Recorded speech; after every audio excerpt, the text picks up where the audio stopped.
ठीक है। CBSE 2026 का स्टैंडर्ड मैथमेटिक्स का सेट 2 का आज हम लोग सॉल्यूशन करेंगे। ठीक है,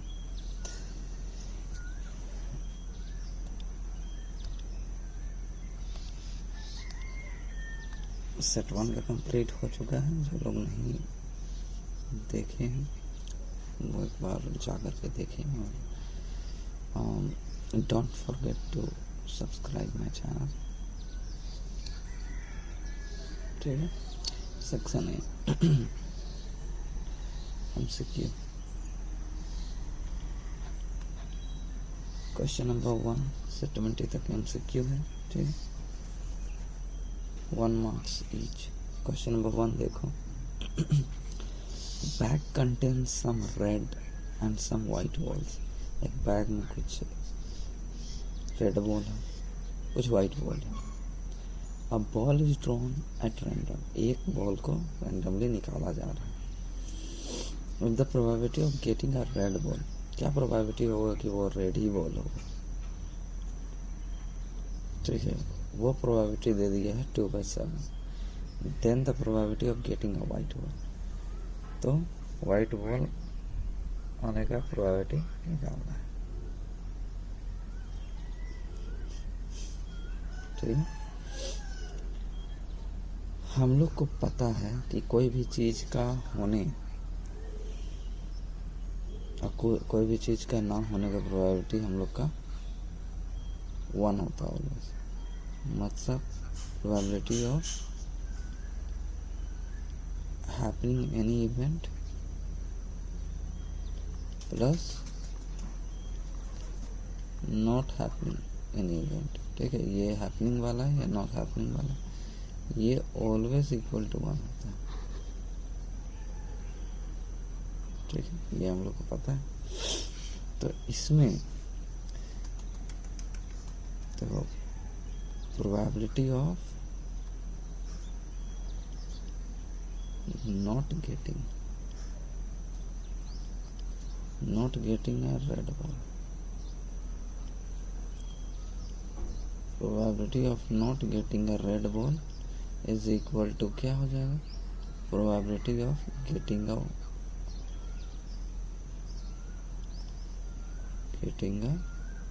white ball हो जाएगा। ठीक है, अगर रेड बॉल नहीं गेट कर रहे हो तो व्हाइट बॉल गेट होगा।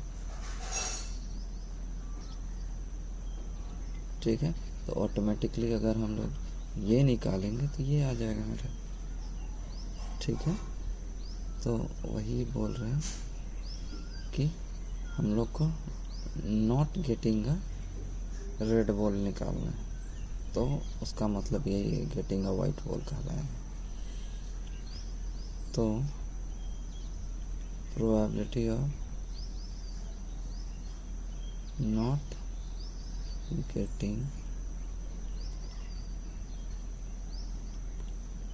probability of not getting a red ball, उसका प्रोबेबिलिटी हो जाएगा टोटल बॉल्स नीचे और सब्ट्रैक्ट करेंगे।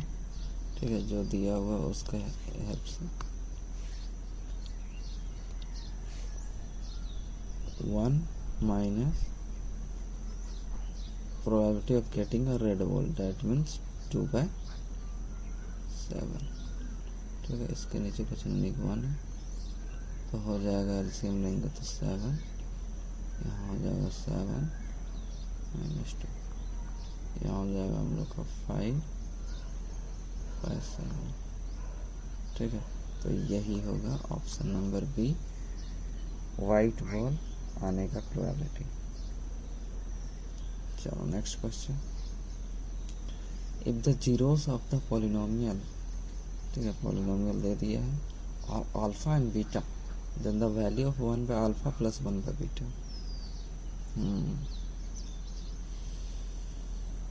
देखो 1/α + 1/β से हम लोग अगर दोनों का एलसीएम लेंगे तो अल्फा इंटू बीटा, ये हो जाएगा बीटा प्लस अल्फा। तो तो ऊपर में अल्फ़ा प्लस बीटा है और नीचे में दोनों का प्रोडक्ट है। तो हम लोग को पॉलिनोमियल से पता है, पॉलिनोमियल गिवन रहेगा तो sum of zeros alpha plus beta is equal to होता है minus B by A. Minus B क्या है, बी के जगह में -7 और ए की जगह में 2, तो ये हो जाएगा हम लोग का 7/2। और अल्फ़ा इंटू बीटा निकालेंगे तो ये होता है c/a, डेट मीन्स 6/2। कटिंग करेंगे 2 1 जा 2 3 जा तो 3 हो जाएगा। तो यहाँ से अगर हम इस पर पुट कर दें तो ये मेरा 7 और 2 को हम नीचे रख देंगे, ठीक है। और अल्फ़ा इंटू बीटा हो जाएगा मेरा 3, कुछ ऐसे। इसको सॉल्व करेंगे 3/2 इंटू 3 6 हो जाएगा। ऑप्शन नंबर डी, ठीक है। चलो next question. The probability of getting some greater than 10 when 2 dice are rolled together। देखो 2 डाइस को अगर रोल करोगे टुगेदर तो जो भी सैंपल स्पेस बनेगा, ये याद करना जरूरी है कि ये सैंपल स्पेस बनता कैसे। ठीक है, सैंपल स्पेस हो जाएगा, देखो पहला में आएगा मान के चलो 1, दूसरा में फर्स्ट में 1 आएगा, दूसरा में 2 आ गया, फर्स्ट में 1, तीसरा में 3, फिर 1 4 1 5 1 6, ठीक है। उसी तरह से 2 1 2 2 2 3 2 4 2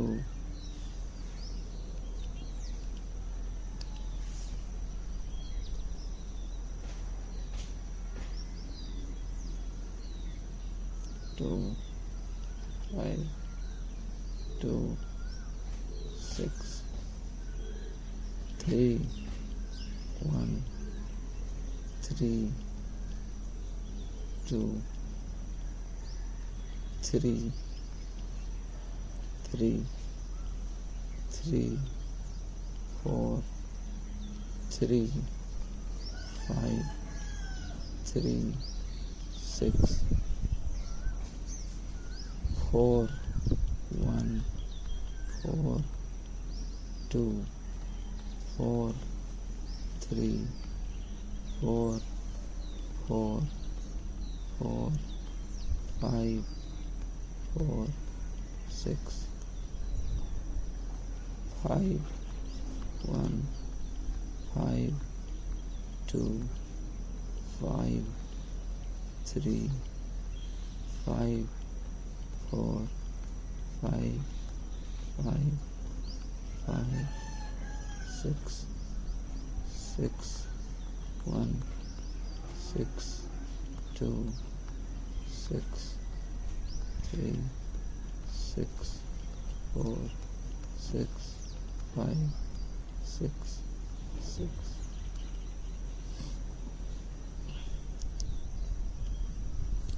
ठीक है, तो अब ये हम लोग का सैंपल स्पेस में इतना प्रोबेबिलिटी है, इतना पॉसिबिलिटीज है कि ये सब चीज़ आ सकता है। ठीक है, अब 2 डाइस को अगर रोल टुगेदर करना तो सैंपल स्पेस ये बनेगा।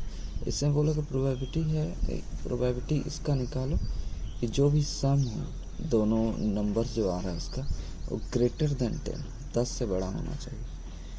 तो देखो कैगो कितना ऐसा है चांसेस 10 से बड़ा हो। देखो इसमें 4 और 6 हो गया, ठीक है, ये नहीं।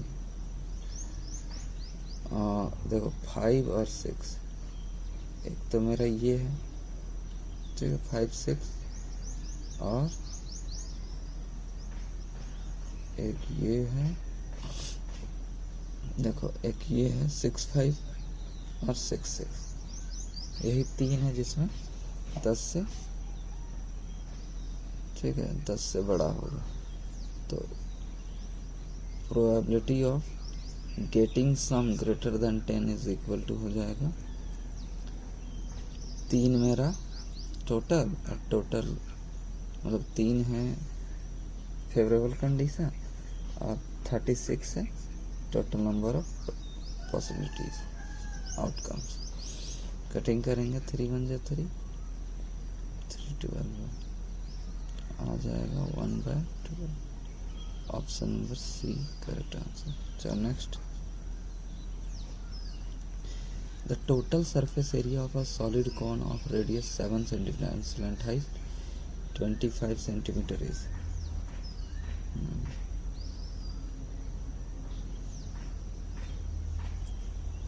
टोटल सरफेस एरिया निकालना है सॉलिड कॉन का of radius 7 cm and slant height is 25। तो हम लोग को पता है जो TSA होता है टोटल सरफेस एरिया होता है वो CSA प्लस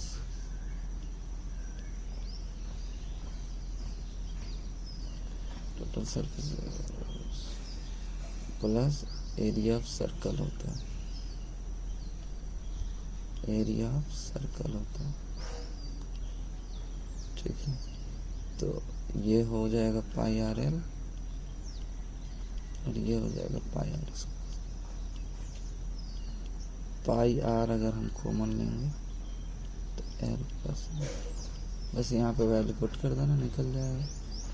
पाई का वैल्यू ले लो 22/7, R का वैल्यू 7, L का वैल्यू 25 प्लस 7, तो 7 से 7 कैंसिल आउट हो जाएगा, 22 इधर होगा और इधर हो जाएगा 5 तो 30 तो 32,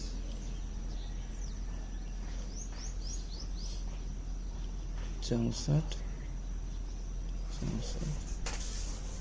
10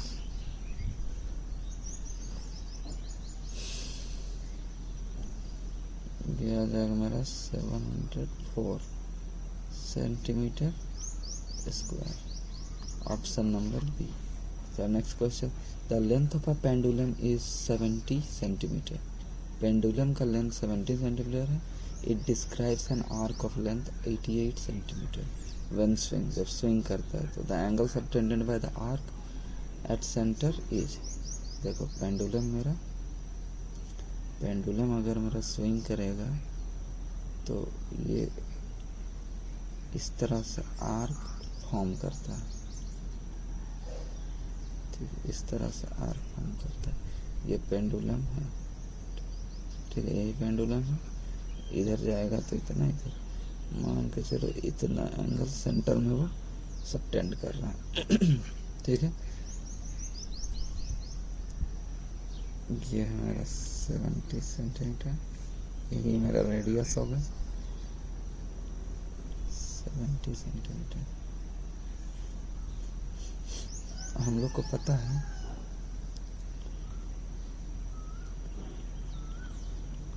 लेंथ ऑफ आर्क जो निकलता है वो होता है θ/360 डिग्री मल्टीप्लाइड बाय 2πr। ठीक है, तो 2πr को लेंथ ऑफ आर्क मेरा है 88, 2πr को हम इक्वल टू इधर फेंकेंगे θ/360 डिग्री। ठीक है, तो 88 2 पाई की वैल्यू पुट कर 22, 7 ऊपर चला जाएगा, आर का वैल्यू आर दिया हुआ है 70 सेंटीमीटर। ठीक है, यही पेंडुलम का लेंथ या रेडियस होगा और θ/360। कटिंग कर दो, 11 2 जा 11 8 जा 2 1 जा 2 4 जा 2 1 जा 2 2 जा 7 1 जा 7 10 जा 2 1 जा 2 5 जा। ठीक है, तो यहाँ से हम लोग को पता चलेगा थीटा इज इक्वल टू 360 को इधर फेंकेंगे तो 360 ऊपर आ जाएगा, डिवाइड में 5 ये वाला बचा रहेगा। 5 1 जा 5, 5 7 जा, एक बगल में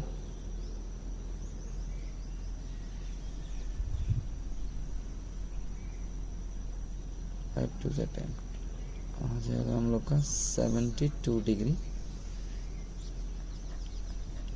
सेंटर में जो एंगल सबटेंड होगा वो एंगल। चलो नेक्स्ट आ जाओ।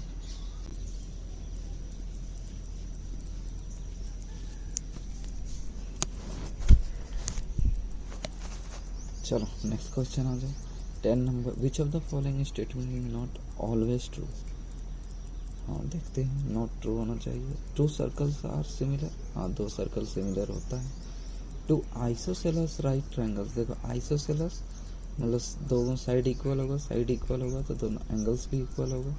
ठीक है, राइट ट्रायंगल्स मतलब एक 90 होगा तो उसका मतलब 2 मिल करके 90 होना चाहिए, तो आइसोसेलस है तो 45 45 होगा। तो कंफर्म है कि ये वाला भी सिमिलर होगा।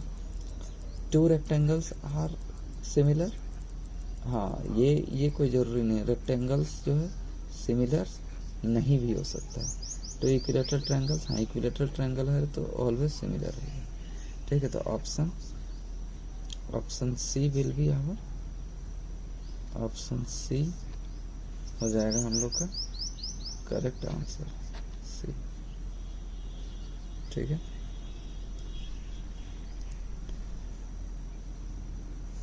हाँ नेक्स्ट नंबर देखते हैं।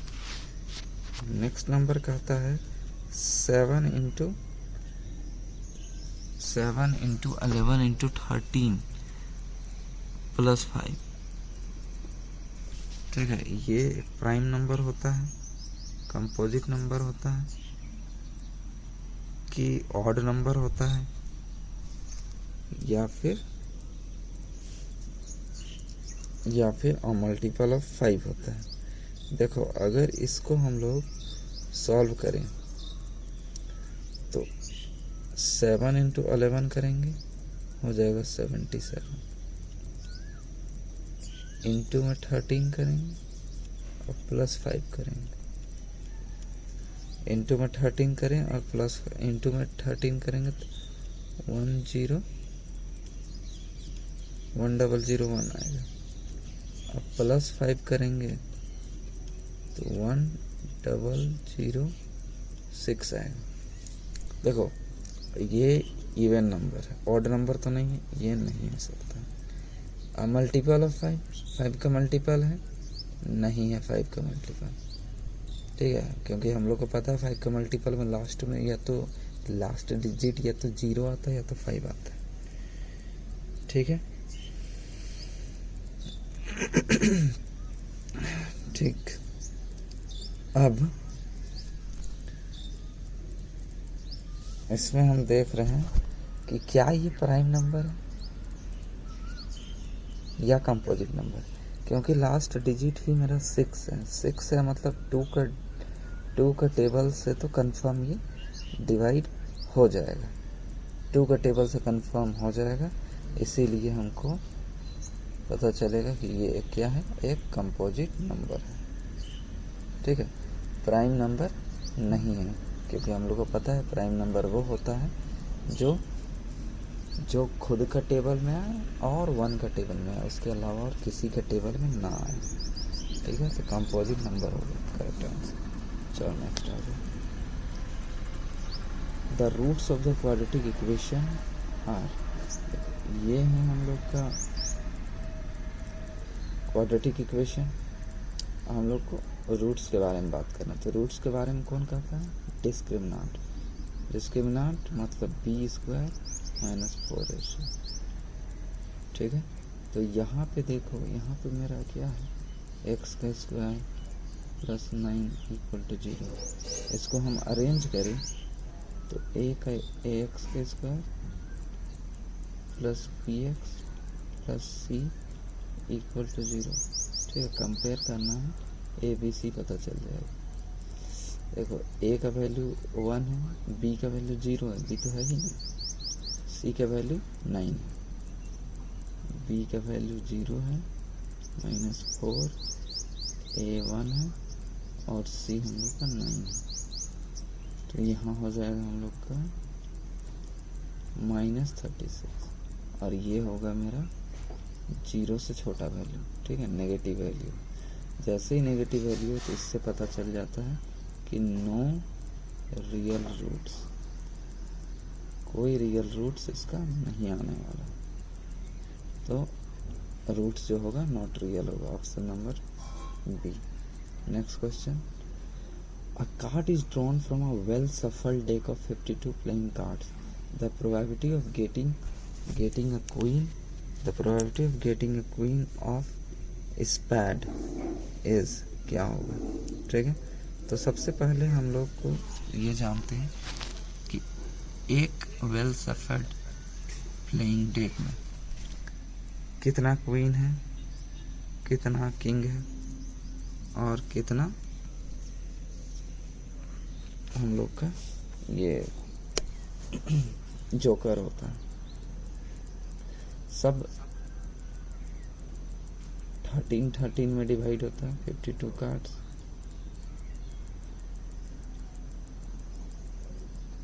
सब 13 में डिवाइड होता है।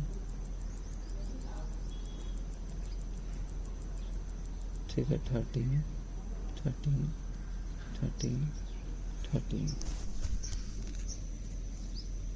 ठीक है। अब सबका नाम बताएं। स्पेड,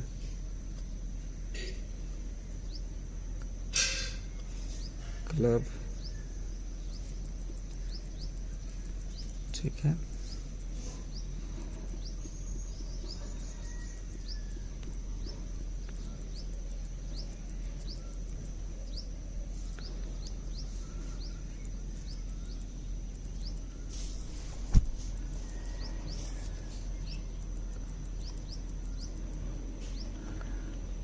फिर हो जाएगा हार्ट और फिर हो जाएगा डायमंड। ठीक है, इस तरह सब 13 होता है। और हमको पता है कि सभी में जो है एक किंग, एक क्वीन और एक जैक होता है। ठीक है, सब में होता है। तो इसमें भी 1 क्वीन है, इसमें भी 1 क्वीन है, इसमें भी 1 क्वीन है, इसमें भी 1 क्वीन है। तो इसमें क्वीन तो आ रहा है लेकिन स्पेड का ही क्वीन हो, ये आने का प्रोबेबिलिटी क्या है? तो स्पेड में सिर्फ एक ही क्वीन होता है, तो probability of getting a queen of spade ये हो जाएगा, एक ही फेवरेबल कंडीशन है और टोटल नंबर ऑफ आउटकम 52 है। ठीक है, तो option number B will be our answer. चलो नेक्स्ट क्वेश्चन आओ।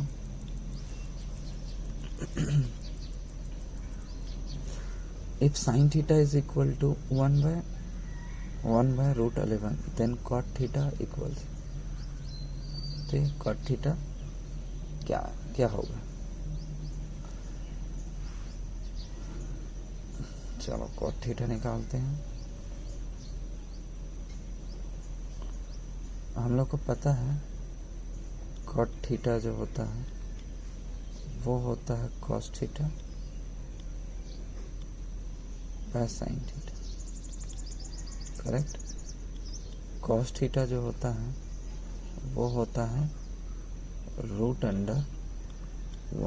- sin theta, sin square theta divide में sin थीटा। ठीक है, ये होता है। यहाँ पे हम लोग वैल्यू पुट करेंगे। ठीक है, तो cot theta is equal to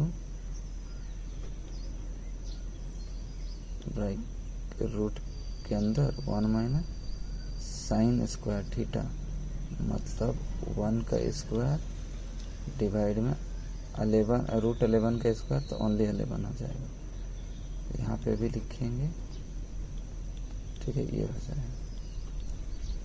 चलो अब इसको बनाते हैं, 1/√11 ऊपर में होगा, एलसीएम लेंगे तो 11 -1, ठीक है, यहाँ पे बनाते हैं तो ये हो जाएगा मेरा रूट के अंदर 10/11, यहाँ हो जाएगा ऐसा, ठीक है। इसको हम लोग जब रीअरेंज करेंगे तो ये √10 और √11 मल्टीप्लाइड बाय √11/1,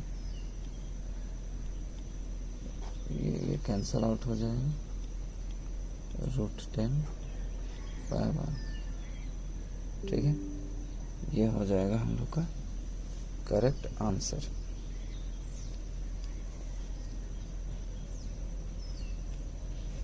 (10/11), ठीक है। एक बार फिर से एक बार चेक कर लो, 11 -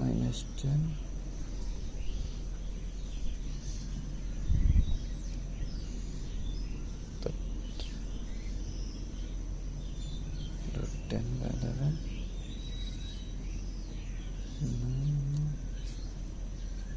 रूट के अंदर हो जाएगा, सही है। रीअरेंज करेंगे ऊपर चला जाएगा, हाँ, तो option number C will be our correct answer हो जाएगा, ठीक।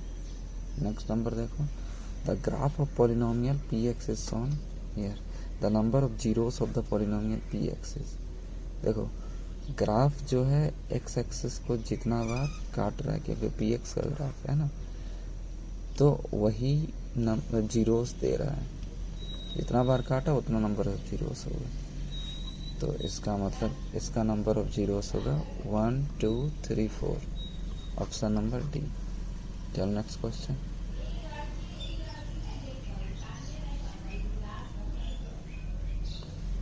अ chord of QR subtend an angle of 105 degree at the centre, देखो यहाँ पे 105 डिग्री सबटेंड कर रहा है, ठीक है, 105 डिग्री सबटेंड कर रहा है।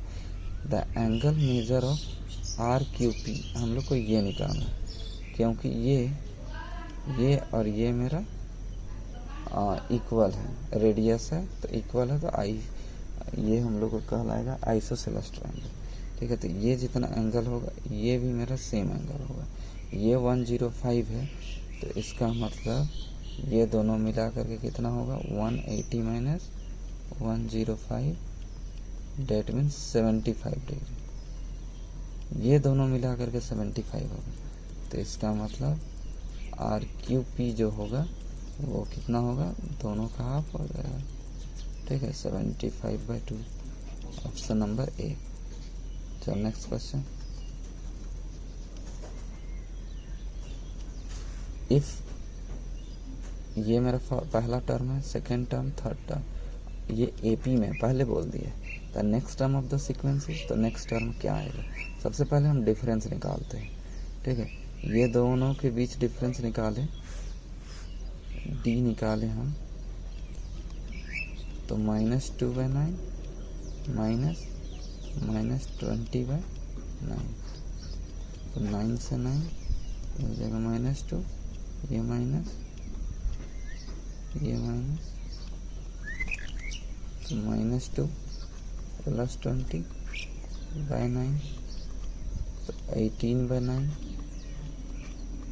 तो आ जाएगा मेरा 2, ठीक है, कॉमन डिफरेंस 2 आ गया, तो हम लोग को नेक्स्ट टर्म निकालना, 16/9 में 2 ऐड कर ले, ठीक है, कॉमन डिफरेंस ऐड कर ले, तो हो जाएगा 9 16 9 2 18, ये आ जाएगा मेरा 34/9, ऑप्शन नंबर डी। चल next, PQ tangent to a circle है at a point P on the circle, ठीक है, एक सर्कल ले लो,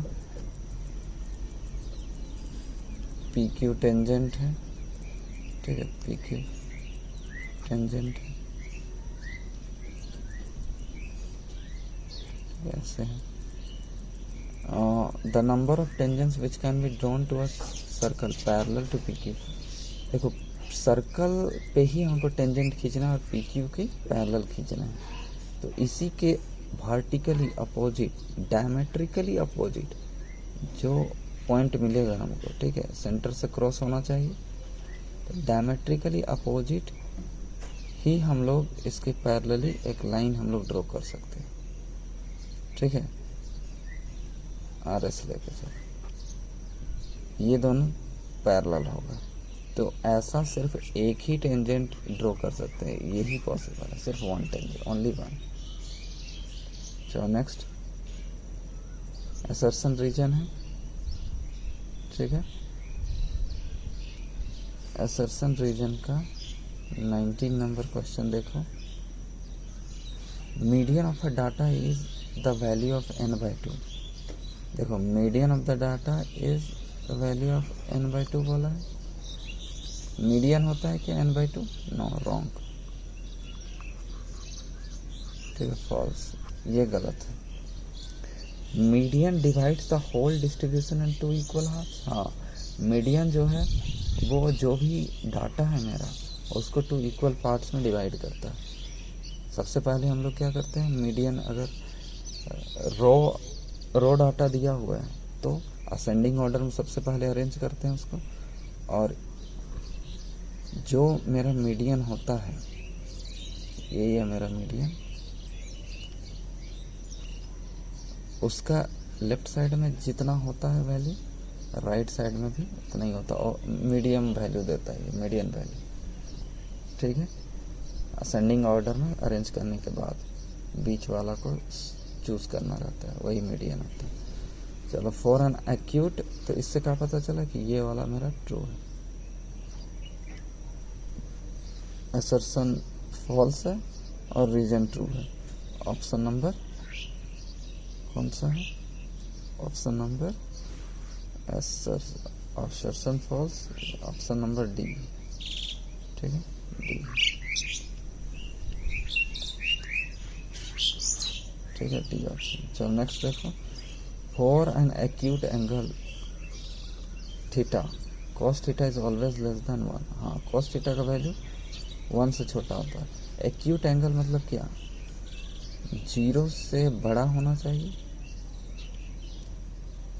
ठीक है, थीटा का वैल्यू 0 से बड़ा होना चाहिए और 90 से छोटा होना चाहिए, ठीक है, इसमें 0 को शामिल नहीं करना है, यही है एक्यूट एंगल।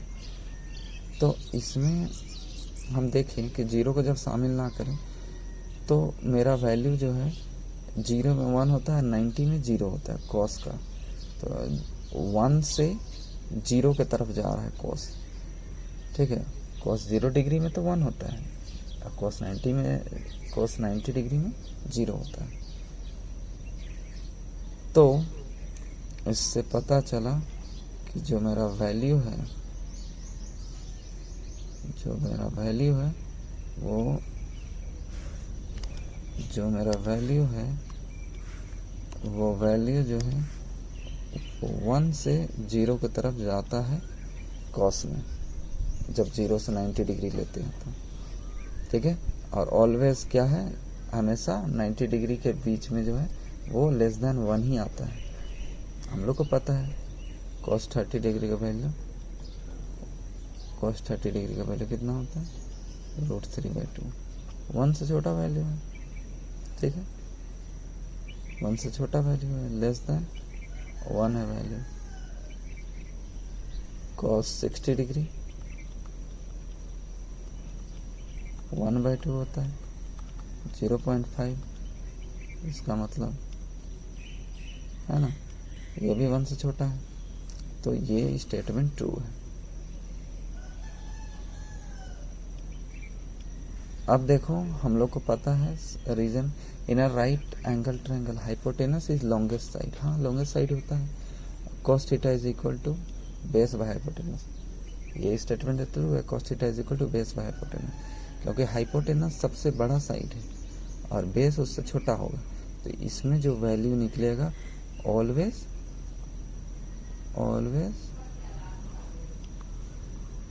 लेस देन 0 आएगा। ठीक है, तो ये रीज़न भी करेक्ट लग रहा है और एक्सप्लेनेशन भी ठीक है। जब यही मेरा 0 से छोटा हो रहा है तभी तो cos थीटा का वैल्यू हमको पता है कि छोटा ही निकलता है। ठीक है, 0 से 90 के बीच में, तो रीजन भी करेक्ट है। ठीक है, असर्शन और रीजन दोनों सही है और रीजन जो है करेक्ट एक्सप्लेनेशन दे रहा है। तो option number both assertion region are true और region is the correct explanation of assertion. Option number A हो जाएगा करेक्ट आंसर।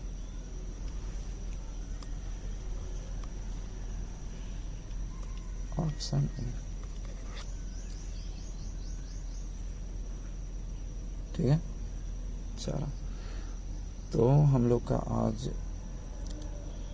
पार्ट ए हम लोग कंप्लीट करते हैं। ऑप्शन सिर्फ एमसीक्यू इसमें आज डिस्कस किया। नेक्स्ट डे हम लोग इसका सेक्शन बी हम लोग डिस्कस करेंगे। सेक्शन ए बस आज के लिए इतना ही। ठीक है, ये पार्ट 1 था।